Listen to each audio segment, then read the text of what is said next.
Okay, I'm going to go do a quick tutorial on how to clean a scale. Scales are pretty sensitive, so you want to be careful with how you clean them. They're also, you don't really realize it, but they can kind of be dangerous. So you can see I've got something, I don't know if you can tell, but I've got something here on the top of my scale. I want to figure out how to clean it.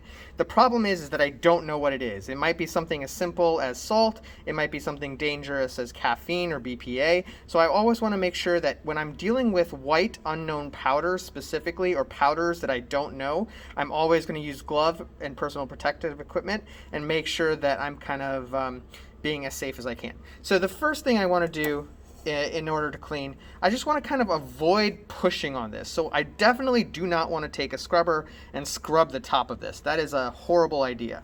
So if I'm trying to clean, what I'm going to do is generally use canned air, and I'm just going to kind of spray around and see if I can get the sediment off. Okay, and that didn't work. So what I'm gonna then do is, rather than scrub the top of the scale, I'm gonna very carefully remove the top of the scale. I'm gonna clean it off over here. I'm just gonna use some ethanol.